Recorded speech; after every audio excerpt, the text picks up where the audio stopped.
ahead and start our program, and hopefully people will continue to filter in. Lynne, would you like to lead us on the flag salute? Flag up there?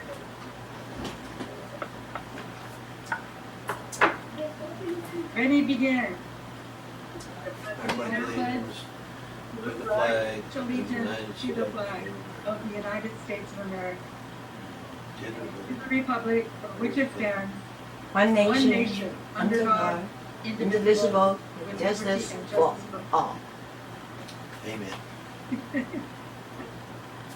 It's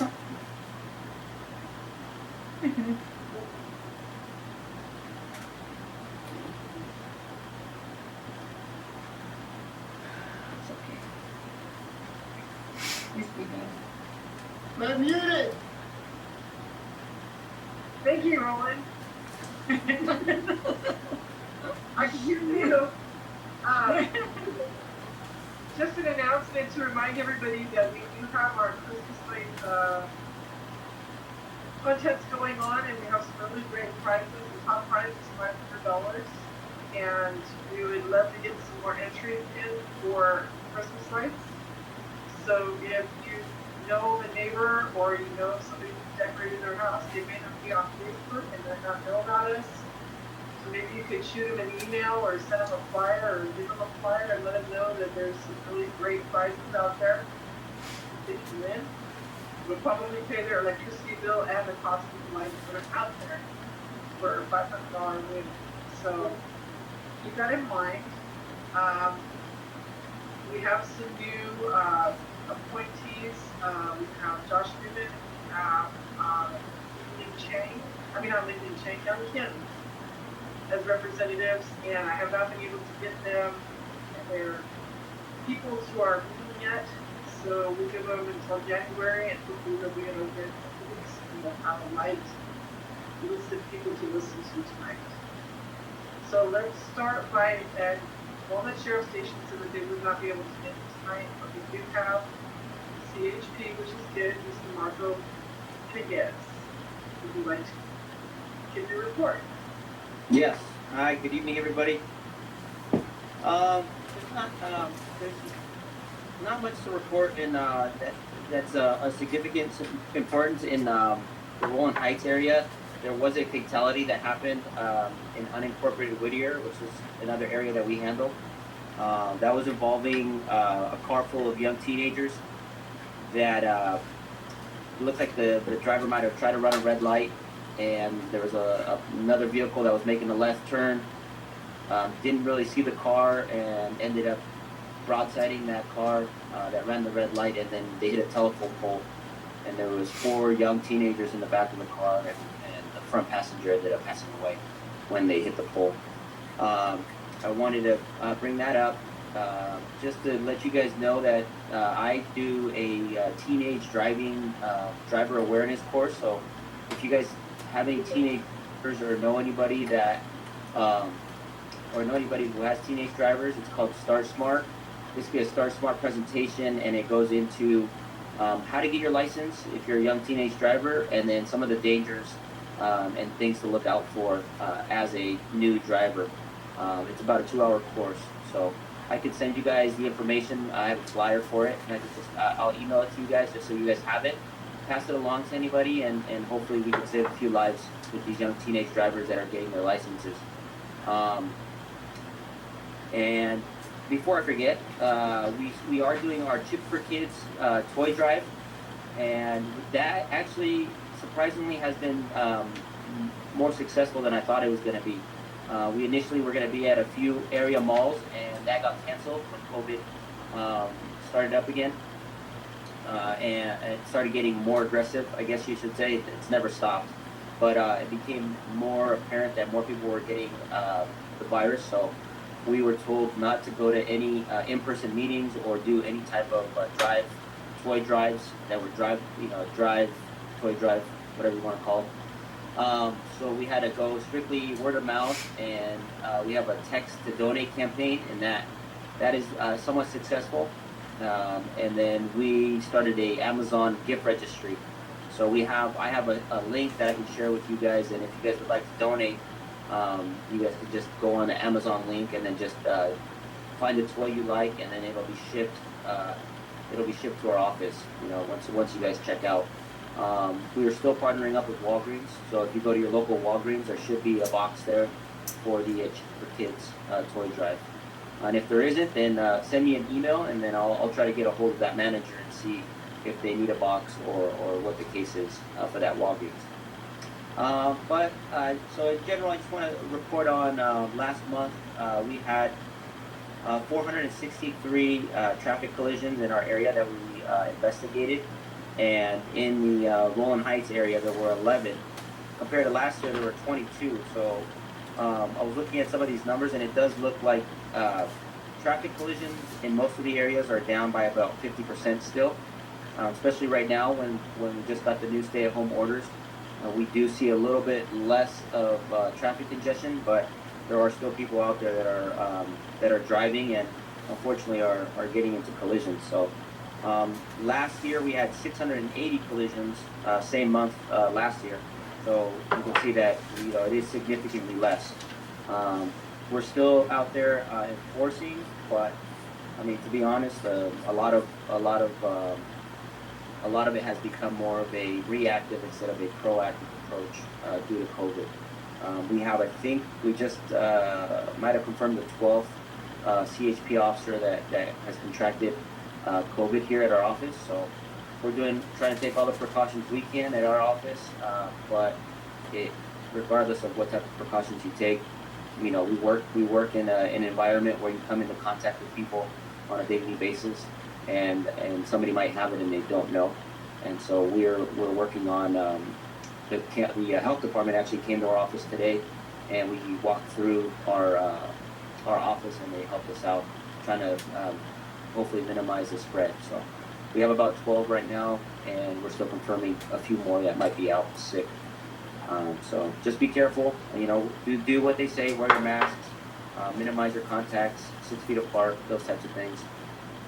Luckily, a lot of the officers that contracted it are young and they're healthy.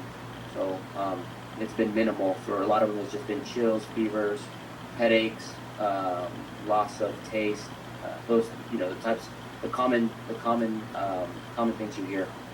No one's hospitalized, at least in our area, in our office, so that's good. As far as the types of citations, we're still seeing the same general citations that were being issued. 88, we issued 88 citations last month for driving without a license. We still have people driving without insurance. I see that going up. There was 77 last year. We've had about 23 DUI arrests. So that has gone down since all the bars are closing at 10. A lot of people are staying at home and maybe not drinking, or at least drinking at home. So that has gone down quite significantly. Traffic at night is minimal to none. If you're ever driving after midnight, there's hardly anybody out there. So that's a benefit in a sense. We don't see as many DUI crashes as we used to. We still have a lot of people driving in the carpool lane. 295 citations issued for driving solo in the carpool lane. That's a $500 ticket. So please avoid it. Let people know not to be in there. So it's a $500 citation minimum. And then driving with a cell phone, not as much as I anticipated. 34, which is significantly less than last year, the same month. I think it was 62, so about half. And 42 people not wearing their seatbelts. So just be aware of that. We're still getting a lot of pursuits, and that's generated from a lot of stolen vehicles. We had a low jack hit today off of our freeway on the shoulder. There was a car that was on the shoulder of the freeway, and it ended up being a stolen pickup truck that had a low jack system installed. So people are still stealing vehicles, using it for whatever needs or whatever they need, and then they just dump those vehicles. So please check your cars. Make sure you have, like we always say, make sure that the doors are locked. You have your keys safely secured. Check your license plates. Make sure those license plates are matching. they are taking the license plates off and they're putting them on separate vehicles. And just be aware of your surroundings. I mean, they do like to go. These subjects that are stealing vehicles like to drive around the areas, and they like to see what's going on in certain areas. So if you see something, say something, you know, and just be out there, be proactive if you can. They are looking for. There are a lot of porch pirates that we're hearing about now because of Christmas, so be aware of that. But a lot of these Ring doorbells do help out. They try to avoid, they go through the path of least resistance. So if you have a Ring doorbell, if you have some type of security system, they try to avoid those houses. So be aware of those things that I think we've talked about in the past, but it always comes up every year. So that's it for now. If you guys have any questions, I'll be here. I have a question, Marco. You had mentioned the $500 fine for the people who ride in the carpool lanes. Right. Does that apply to people that are in the paper lanes that are on the 110 and the 10 freeway? Because they give a price where if you have it, have the little transponder, and then they give you a price that if you don't have a transponder, it's like $4 more. So my question is it illegal to be in that lane without a transponder? Yes, it is. I mean, you won't get the carpool violation. You won't get the $500 violation. You'll get, I think it's close to $200 for not having a transponder at all. Basically, they take and then it's the registered owner's responsibility. So they take a picture of the license plate and then they mail it to you. If you try to go into the let's say you have one person and you set it to 3. If we catch you, they have overtime details just for that the fast track pays for. If we end up catching you, we can go back and we can ask for they have a dispatcher just for that area. They can check to see what it was set at prior to crossing that checkpoint or that meter, and then we can see if it's set to 3 and there's only one person in there. They provide them a citation for that, and then that alone is about $160, somewhere around there, like a cell phone ticket. I did hear that they're starting to look at some type of thermal imaging for those fast track areas. So I don't know how far along they are, but there is something I think that they're looking into as far as thermal imaging, so that you no longer need to set it to 1, 2, or 3. The camera system will know automatically how many people are in that car. Thank you. Cool. I've got can I put my hand up here? I'll put my hand up. Sure, go ahead. Okay, I want to compliment the gentleman, Mr. Marcos, because you fleshed out the COVID situation. They throw up figures, and our public health person verify this. And the thing is, one, none of your guys had to go to hospital, get hospitalized or anything like that. And the other thing is, I get flu types, and I've been down for 2 or 3 weeks, and I get the vaccinations with the other flu things that we know about. So that thumbs up on that. Good reporting. Thank you. I'm just reporting what I see here. Great. Thank you for fleshing it out. Any other questions? Thank you, Marco, for your time. Yep. Anytime. Okay. Next, the Assembly Office, Philip Chen, do you have a representative in his office online? Okay, so we don't have any. Do we have Lauren or Nick on the line?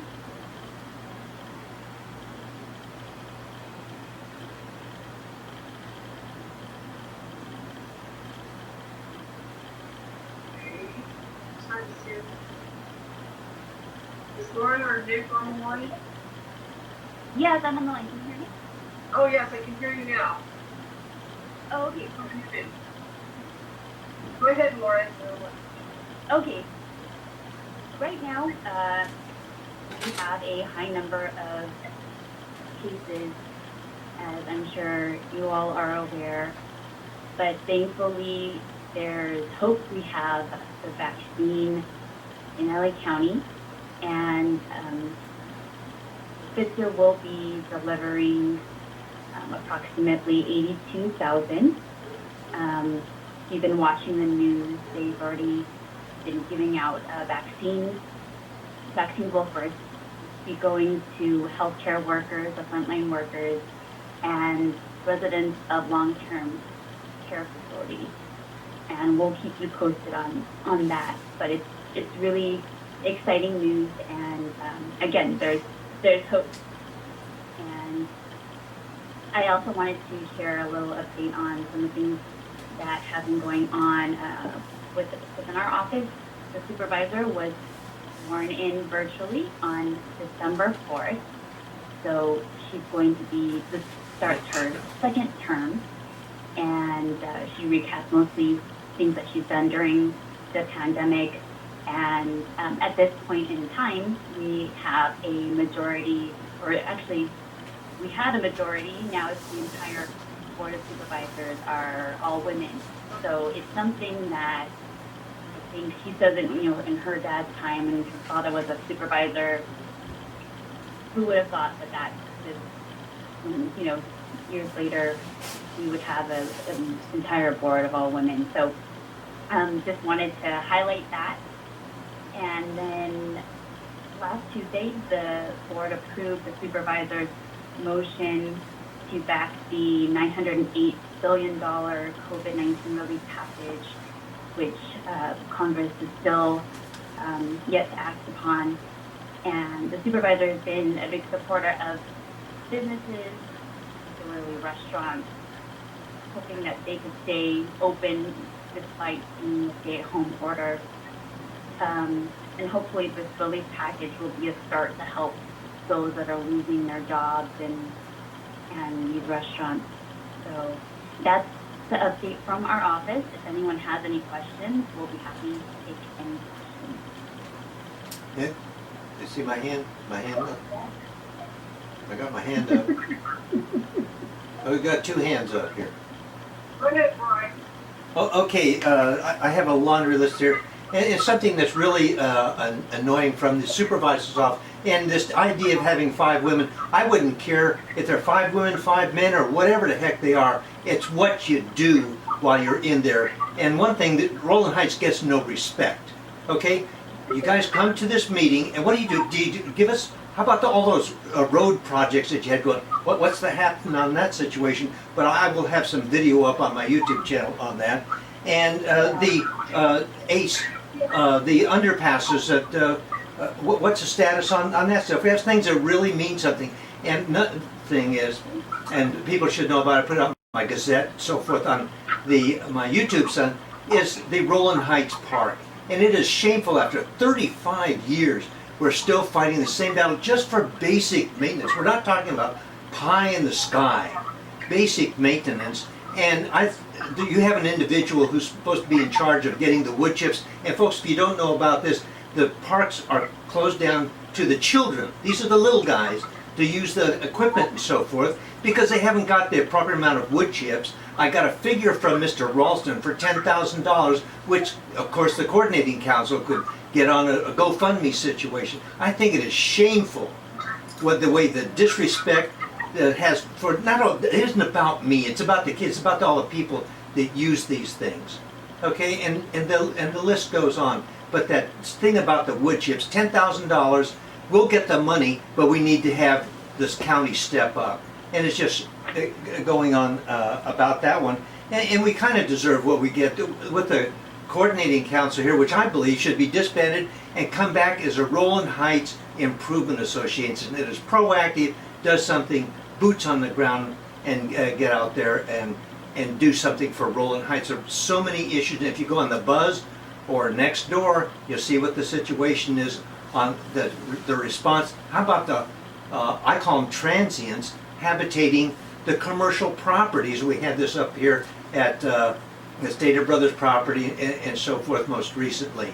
And I called the deputy, we don't have our deputy here, Lynne over at Sheriff's Department. He says, hey man, you got a problem with the homeless, and if they need help, call us, we'll get them help. Now that's the latest from Deputy Lynne over at the Sheriff's. There's so many things that are really germane to everyday business in Rowland Heights, and people are not going to want to come to Rowland Heights if you have homeless hanging out all over our commercial areas. I've talked to them, I have a whole list of them that we've been communicating on this, that it's a huge problem, but there is no defined mechanism to address all these issues. And we had one woman report, now this would be a nice one for you. She was at Nogales and Colima, making that right-hand turn there at the Standard Station, okay? This guy walks up, and she's right next to the curb there. This guy walks up, drops his pants, urinates in the bushes, and then we won't talk about what happened after that. She's scared, and I said, why in the heck didn't you call the sheriff somebody? Hey, the sheriff won't respond. It's a misdemeanor, and the district attorney won't prosecute them. What are we supposed to do? Okay, so there's I wish the sheriff was here so we could take back some of these things. But people, there are so many things going on here in Rowland Heights, and a lot of people, we don't want to talk about it. We have the coordinated council meeting, and David Kua is part of the Chinese Association. I said, what if the Asians, I got the breakout and I sent it out, are over 52, let's say up to 55% of the population. What have they done to bring Rowland Heights together? How many, do we have a representative from the Chinese Association here, besides David Kuba? I know he's part of that. Speak up and make Rowland Heights a cohesive community to develop that. Okay, and because, just one last thing, and David Malkin knows, this is the last year, no more, after 3.5 years of doing video recordings of the Rowland Unified School District and posting them on the YouTube site, that's over. We've had a historic occasion to get the Voting Rights Act, 1965 in California is 2001. People after all of those, and Martin Luther King's death and those 2 Jewish kids from New York City going down to Mississippi to register black voters were murdered, that their lives were not lost in vain. Good for Rowland Unified School District and good for us at Rowland Heights. I'm done. I got the game on here if anybody wants to know the score. Any other comments? I'm sorry, go ahead, Lauren. Oh, just to give a couple of, I'm sorry, I don't want to be cutting anyone off. But I just wanted to respond to Roy, briefly. Yes, we will let you know. I've let our parks deputy know about the issue as well, so thank you for bringing that up.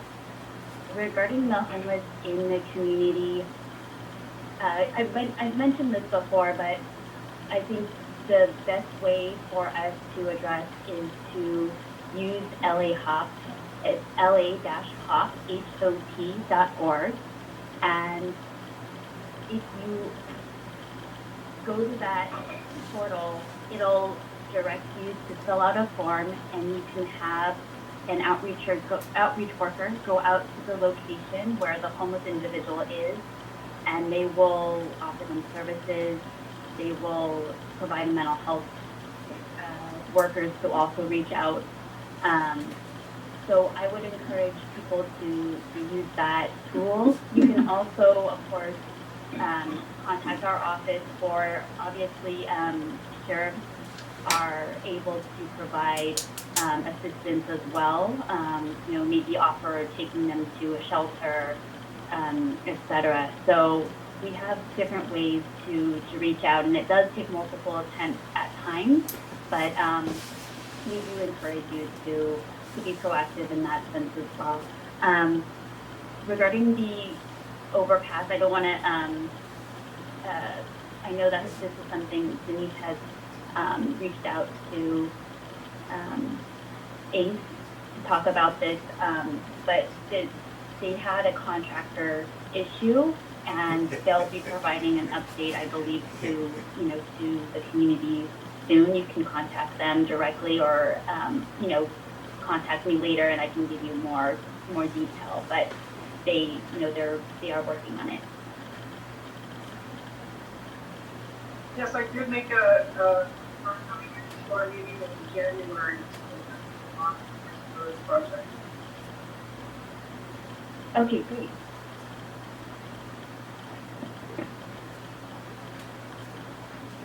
Yes, Karen. Hi, I would just, I'd like to thank Lauren. My church reached out to her recently regarding affordable senior housing, and she was very quick to respond, and I appreciate that. So I'd like to thank her for her service. And then also, just a question, how long is Project Malkin going to go on? It's cold out, and I hope that the homeless seniors and the homeless vulnerable are being taken care of. Thanks, Karen. So regarding Project Homekey, there were about 6 locations that received grant money from CARES Act to continue or to be permanent facilities. So we are continuing Project Homekey in LA County. The closest one to Rowland Heights would be the one over in the Heights on 7th Avenue. So that is correct. It's still available to seniors 65 and older, as well as adults. So it could be someone who's an adult with underlying health conditions. So that's there to continue, as the pandemic is still going on, and we still have, of course, the homeless crisis that we're dealing with. This is an available resource. So, and yeah, thank you for the question. Thank you. Any other questions of Lauren?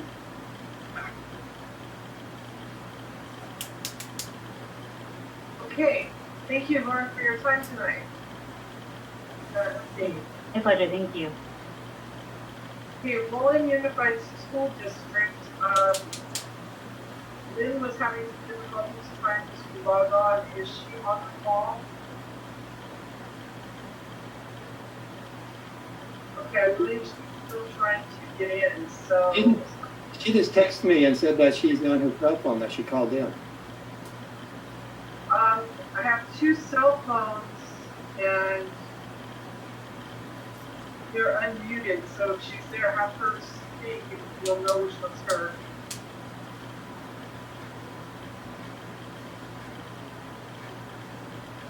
If necessary, I can get the report.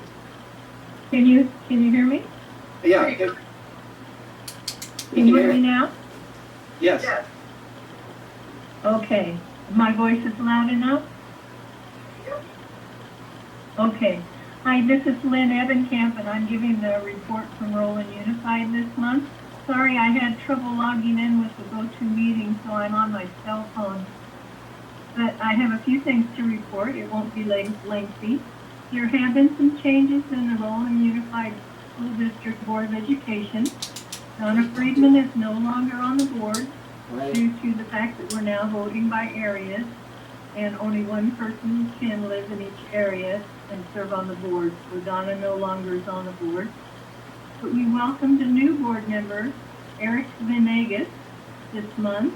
He's representing Area 2 of the West Covina and parts of La Puente areas. He's working hard to learn and is experienced with the district because his daughter graduated from Nogales High School. So we're glad to have Eric aboard. Next, it's busy time for the school district, even though we're not meeting in person right now. There are 2 virtual holiday events, and we invite the whole community to attend. Right from your own home, get some popcorn, cold drink, and enjoy from your home. The Rowland Unified School District Music, the one building that we built just a few years ago, and we're taking down all the portables eventually, and we have new buildings for our students. We're really pleased with the progress, so go by and see what's going on in your leisure. Our schools will continue to be remote honestly learning until we received the green light from LA County Health Department. A lot of our teachers were worried that we were going to be going back right after the winter break. And although we would like to, we have to make sure that it's safe with the health department. Our district is doing their part and doing everything that needs to be done to make it safe for our students and staff. So that's my report, and I wish you all a Merry Christmas, Happy Hanukkah, Happy Holiday, and Happy New Year. Thank you.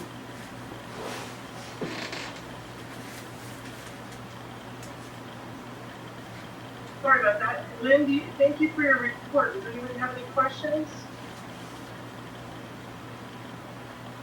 Hearing none, we'll go on to our next speaker. Thank you, Lynn. I appreciate your update. You're welcome. Okay, David Malkin is going to be giving a report for Judy Chen Haggerty of Mount SAC. David? Yes, Judy Chin Haggerty sends her apologies. Something came up at the last minute, so she asked me if I would briefly state and share with you her information. If you're looking for last-minute gifts or items to decorate your house, Mount SAC is holding its annual poinsettia sale. These unique and wonderful plants were all grown locally by the horticultural students at Mount SAC. All proceeds from the sale are used to benefit the horticulture program. There are different varieties to choose from, and each one costs $7 per plant. Put your order in as soon as possible, as there are limited quantities. And the sale dates actually started November 30th, and it goes through December 18th. And the hours are Monday through Friday, 8 a.m. to 11:30 a.m., just in the morning at Greenhouse 5. Only credit card purchases are accepted, no cash or checks. And you pick your order up at the Greenhouse 5 no later than December 18th. And you must have face masks and social distancing is required. And that's all she has for tonight. Wish everybody a happy holiday on behalf of Judy Chen Haggerty.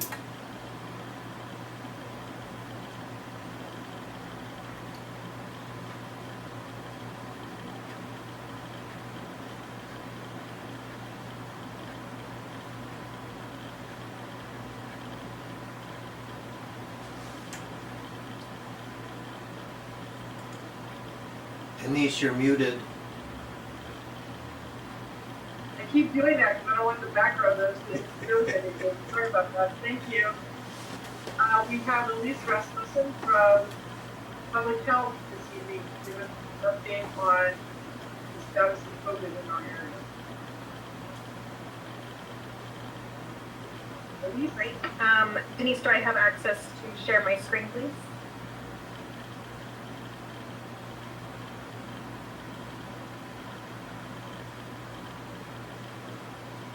You should have it now. Perfect. Thank you.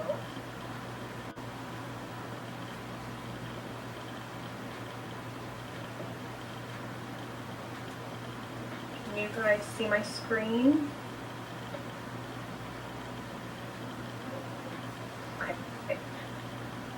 Okay.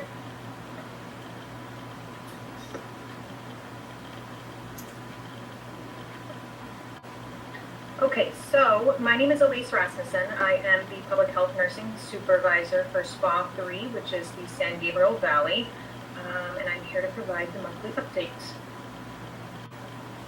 So this information is as of December 10th, so it's already a few days old, but this does include information on unincorporated Rowland Heights, and it shows the difference from the last update, which was November 7th. So from November 7th, we had 834 cases, and this has spiked in this last month to 1,315 cases. This is, off the top of my head, it's something like a 40% increase in 1 month. So this is really representative of the surge we're having. The case rate per 100,000 residents is 2,577. This is adopted from, this is increased from 1635 on 11/7. There has been an increase to 22 deaths. This is from 17 deaths on 11/7, so that's something like, off the top of my head, like a 25% increase in 1 month. So really showing what the surge is doing right now locally. Lastly, the death rate was 33 per 100,000 residents, and now the death rate is 43 per 100,000 residents. Community testing. So far we've tested in unincorporated Rowland Heights area 11,548 cases, or persons. We have tested a rate of 22,633 because Rowland Heights has about 51,000 population. So if you do it per 100,000, that's where you get the 22,000 number. There has been 1,206 persons positive as of December 10th, and that gives you a rate per 100,000 residents when you essentially double it to 2,364. This is the current list as of December 10th of non-residential settings. So, you know, your work sites and food and retail stores that meet the definition of a outbreak. And for these settings, that's 3 or more laboratory confirmed cases. For like skilled nursing facilities, it's only 1. But again, for work sites, food and retail stores, the outbreak criteria is 3 or more. So these are the list of places that are currently active. Near Rowland Heights, here is the residential, congregate, and acute care settings. Again, it's 1 laboratory confirmed resident or 2 or more laboratory confirmed staff that are not skilled nursing facilities, or 3 or more laboratory confirmed staff in shared housing. So that's like your board and care and other residential sites. And these are the 4 settings that have outbreaks in and around the Rowland Heights area. And not much changes on this slide. So this is the citations that we are issuing after repeated warnings. And I believe this was shared with you last time. Landmark Church on 2 different occasions did receive citations for non-compliance and after being warned, and then Vagabond Inn in Hacienda Heights. This slide looks complicated, but all it is to say that there's only 1, skilled nursing facility near Rowland Heights. It's in the City of Industry, and they actually don't have an active outbreak as of 11/28. This data is just a touch old, but this is the week of 11/22 to 11/28, and it just shows their past cumulative cases was 14 with 2 deaths, and they had 10 positive staff and 4 positive residents. But out of those 4 residents, 2 of them did pass away. This is still the same information again, 10 positive staff, 4 residents, but this is as of 11/28, and there was no active cases. So a little bit of outdated data though. And short and sweet, that is your update. Again, you can stay informed. We really update our website regularly, publichealth.lacounty.gov/media/coronavirus. You can also dial 211.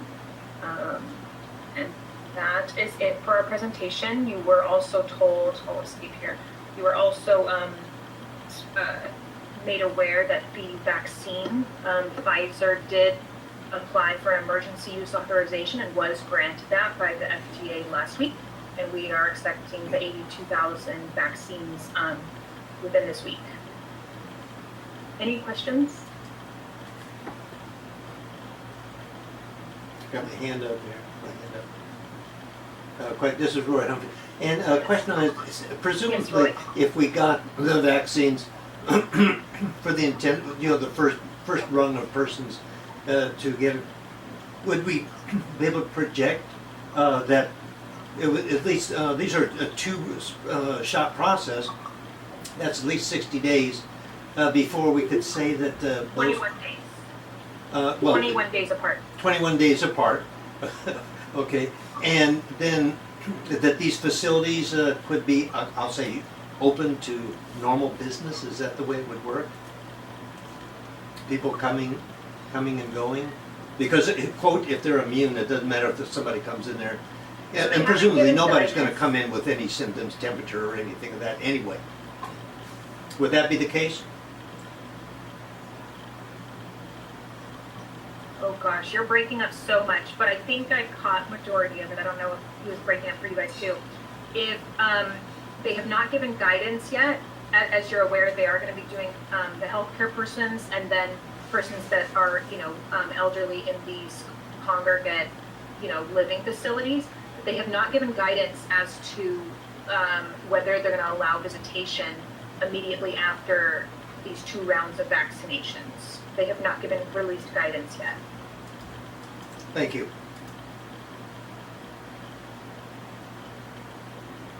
Are there any other questions? Hearing none, thank you very much, Elise, for your time and giving us this valuable information. Thank you. Okay, this evening, the last speaker that we have is Jerry Wang, and she's a community health care worker, or community health worker with LA Department of Health and East Valley Community Health Center. She's going to see so that she can get us some updates on the resources that are available for the has been subjected to COVID or knows somebody who's been subjected to it. So, Jerry, would you like to share a screen so that we can find your Okay, so how do I, okay, there you go. All right, let me share my screen. So good evening, everyone. Thank you, Elise. Actually, we're a extended field community outreach on behalf of Department of Public Health of LA County. So our job is going out to the businesses and talking to communities and let them educate them how to help us as a community slow down the spread of COVID-19. So I reach out to Denise and we have some digital media and we have constantly new update media for different languages from English, Spanish, and Chinese and Korean. So I'm here to just kind of how do we get a recovery? So we have all these media to share, how to keep our house confined space to really help us to, control or reduce the spread. And, we have to be really smart with home orders. Even we go out for shopping, we really want to be, find the right time slot to go out there so we have less crowded. And always wash your hands and wear the mask. I know it's a lot of time when we try to wear a mask more than 20 minutes. It could be discomfort, but it actually is a great protection for both sides, for yourself and for others. And and as you see, it says plan ahead. So we don't become spontaneous, stop by anywhere. Let's plan ahead our schedule because really, as you see from Elise's presentation, COVID cases are increasing, and then we're out there. There's a lot of us, community health workers, are doing the grassroots,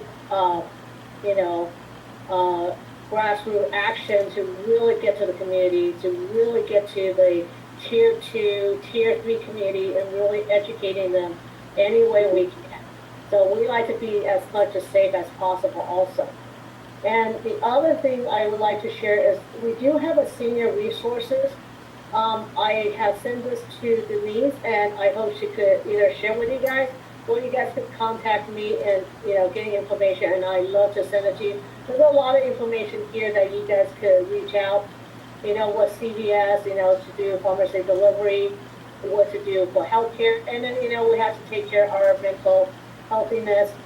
And what are some of the agencies that's really out there to assist our seniors in our community? Okay, and also go back to what everyone was talking about, the fasting. And here are some FAQs. So, if you guys want this information, feel free to shoot me an email, and I would love to send a whole set of digital information for you guys.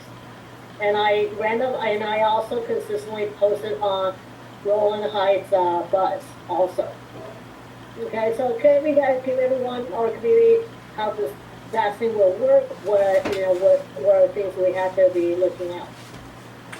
And don't forget, flu season. Really trying to take your flu shots. And there are FAQ too. What is the difference? Why do we have to do both? And with the flu season and with COVID, we really need to be as much preventative as possible. So that's what I'm sharing today. And if you guys like to reach out to me, I think Denise. Oops, I gotta stop. Oops, sorry. You don't want to show the screen anymore? Yeah. Sorry, I'm used to Zoom, so. Okay. Yeah, it didn't work. Oops. I don't know how I did that, but. Okay, there you go. We turned your webcam off. Sorry about that. No, it's okay. Does anybody have any questions of Jerry? Yes. I will. Oh, go ahead. Sorry. Go ahead, Carla. Just can Jerry, or you, if Jerry can email you the pamphlet she showed on the screen, that we could distribute them.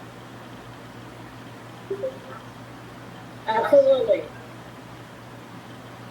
Yeah, I'll send, because I believe I will send more of these as weeks go, as we get more through workers, community work, health workers. We'll be sharing with you guys, if you guys could reach out to other communities, not just Rowland, La Habra, Hacienda, La Frente, any friends you guys know, even out of state, anything we could get the words out, we really appreciate it. We'll send it to our membership, Jerry. Excellent. Thank you, Denise. Any other questions of Jerry? Hearing none. Thank you, Jerry. Sophia? Hey, Jerry. Hi. I think one of the biggest questions that I get is if there's any information regarding like a financial support or financial safety net. So I think kind of a big issue where we have businesses struggling right now and they can't really close down, because if they close down, they got no livelihood, and then people are going to be out of their homes. So I think that aspect probably needs to be addressed in your public health announcement. So what happened is, because those are more a different department, economic and commerce. So there is a hotline for business, and I will pull that digital flyer out and I will share with you guys. There is a phone number they could call and find out how the CARE Act, grants works, how, with the last, the current stay-at-home orders. A lot of people, LA County has some grants are going to be supported to SBAs, small business owners, not SBA, SBAO. So I will share that with Denise, and Denise, if she could help me out to distribute it, that will be so helpful. Thank you. Any other questions? Thank you very much, Jerry. We appreciate your time. No, thank you guys for inviting, allow me to share, and have a great holidays and a Merry Christmas and Happy New Year to everyone. Thank you. Thank you. Okay, so again, just a reminder, we have our Christmas holiday light contest with a $500 first place prize. The cutoff is the 15th, which is tomorrow, so if you know of a neighbor or somebody who has some really awesome lights, be sure to let them know about it so they can sign up. And our next meeting on the 12th of January. And so I look forward to seeing all of you next year. Oh, Denise, I have a quick question. Do you have a community like announcement section at all? If you'd like to make an announcement, that would be the time. Thank you so much. So I'm here on behalf of the Kiwanis Club of Rowland Heights. We're putting together a community needs assessment and nonprofit open house on January 25th at 6 p.m. via Zoom. And our keynote speaker will actually be the Rowland Unified School District Superintendent, Dr. Julie Mitchell. And so in the chat, I'll happy to put the link where you can sign up for this event. But basically our goal is we would love to invite all the nonprofits in the area so that we could get together and we can have like an open dialogue about how we can better help the community, what the needs are. And we also invited Supervisor Janice Hahn's office to come because we know that she's very passionate about the homeless and helping the homeless. And so we want to talk about that as well. And then also the Kiwanis Club's focus has always been on the students. So our high school students, our elementary students, a lot of the teachers and stuff have also been invited to come give their input. And we welcome all of you, and of course we welcome Rhccc. Thank you guys so much. Thank you, Anna, for that. If you send me the information, fill that out the membership of this club. Okay, if there's no other announcements, look forward to seeing you all next year. Take care. Bye. Thank you, Denise. Bye. Thanks.